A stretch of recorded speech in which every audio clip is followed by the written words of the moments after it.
தந்தை மகன் தூய ஆவியாரின் பெயராலே ஆமே. இயேசுவில் பிரியமான சகோதர சகோதரிகளே, செப்டம்பர் மாதத்துடைய 29ஆம் நாளாய் இன்று தாயாம் திருவை அதி தூதர்களான தூய மிக்கேல், தூய கபிரியேல், தூய ரஃபேல் தூதர்களை இந்த நினைவு கூர்ந்தது. தூய மிக்கேல் அதி தூதர் தீமைகளை வெல்ல, சாத்தானை வெல்ல, தீய சக்திகளை வெல்வதற்கு நமக்கு உறுதுணையாக இருக்கின்றார்.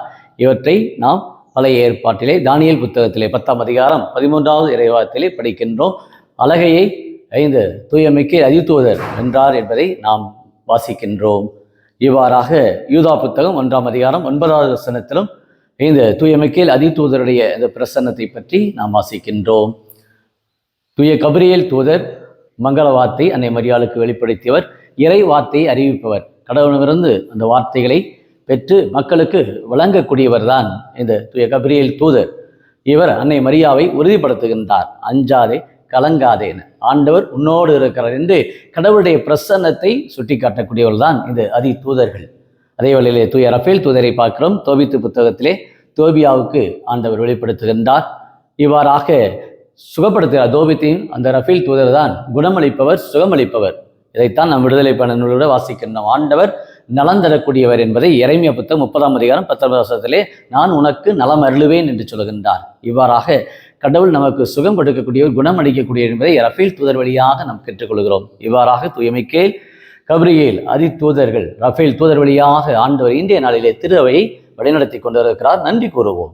இன்றைய முதல் வாசகத்திலே நாம் பார்க்கின்ற பொழுது ஆண்டவர் ஏராளமான வெளிப்பாடுகளை நமக்கு தானியேல் புத்தகத்தின் வழியாக இயேசு மெசியா மாண்டு மகன் தோன்றினார் என்பதை நமக்கு முதல் வாசகத்திலே குறிப்பிடுகின்றார். நற்செய்தியிலே பார்க்கிற பொழுது நத்தினேயேல் ஏற்றுக்கொள்ள மாட்டுகின்றார். ஆசிரியத்திலிருந்து நல்லது வராது, மெசியா வர முடியாது என்ற அந்த கருத்தை ஆண்டவர் 2 காரியங்களை இன்னைக்கு நத்தினேயேல் தெளிவுபடுத்துகிறார். ஒன்று, அவர் விவிலியம் கற்றுக்கொள்வதற்கும், இரண்டாவதாக அவர் இயேசுவே மெசியா என்று ஏற்றுக்கொள்வதற்காகவும். காரணம், இயேசுவே விண்ணகத்தையும் மண்ணகத்தையும் இணைக்கக்கூடியவர், தெய்வத்தையும் மனிதத்தையும் இணைக்கக்கூடியவர், இணைப்பு பாலமாக இயேசு இருக்கின்றார். இயேசுவே மெசியா என்று எல்லோரும் ஏற்றுக்கொள்ள வேண்டும் என்பதை இன்றைய நாளிலே தூதர் வழியாக அன்று வெளிப்படுத்துகிறார். இதோ மாணவன் ஏதோ மேலே ஏறுவதையும் கீழே இறங்குவதையும் காண்பீர்கள் என்று குறிப்பிடுகின்றார். இவ்வாறாக தூதர்கள் இயேசுவை வழிநடத்தினார்கள். தூதர்கள் இயேசுடைய பிறப்பு முதல் இறப்பு வரை தூதருடைய பிரசன்னத்தை இயேசு கண்டு கொண்டார், அனுபவித்தார்.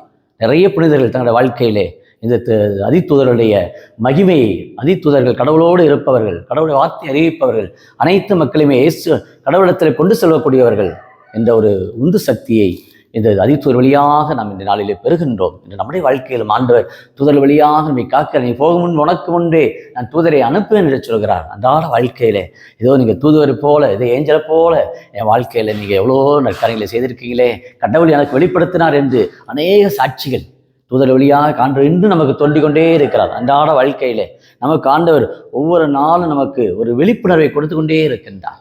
ஆக சிந்திப்போம். இந்த நாளை தூதருடைய கரங்களில் நம்ம ஒப்புக் கொடுப்போம். அவர்கள் நம்மை குணமாக்குகின்றார்கள். தூதர்கள் நமக்கு வழிநடத்துகிறார்கள், நமக்கு இறைவார்த்தை அறிவிக்கின்றார்கள், கடவுளுடைய பாதுகாப்பை நமக்கு கொடுக்கின்றார்கள். நீ பாதுகாப்பற்ற உலகத்திலே அச்சம், கலக்கம், என்ன செய்வேன் என்று கலங்கி போயிருக்கிற இந்த வேளையிலே ஆண்டு நமக்கு பாதுகாப்பை கற்பாறையாக அரணும் கோட்டையமாக இருக்கின்றார். இதைத்தான் தூதர்கள் நமக்கு உறுதிப்படுத்துகின்றார்கள். அத்தகைய நாளிலே அதி தூதர்கள் மிக்கேல், கபிரியேல் அதி தூதருடைய இந்த விழாவிலே ஆண்டவரை போற்றுவோம். நாமும் அந்த இறை ஒன்றிப்பிலே, இறை மகத்துவத்திலே தூதர்கள் எப்பொழுதும் என் பக்கமாக இருக்கிறார்கள், நான் அஞ்ச மாட்டேன், என் வாழ்க்கையிலே தூதர்கள் என்னோடு இருக்கிறார் என்ற அந்த ஒரு வெளிப்பாட்டை நாம் கண்டுகொள்ள ஜெபிப்போமா? அன்பின் பரலோக பிதாவே, அப்பா இயேசுவே, அருமையான இந்த நாளுக்காக நன்றி கூறுகிறோம்.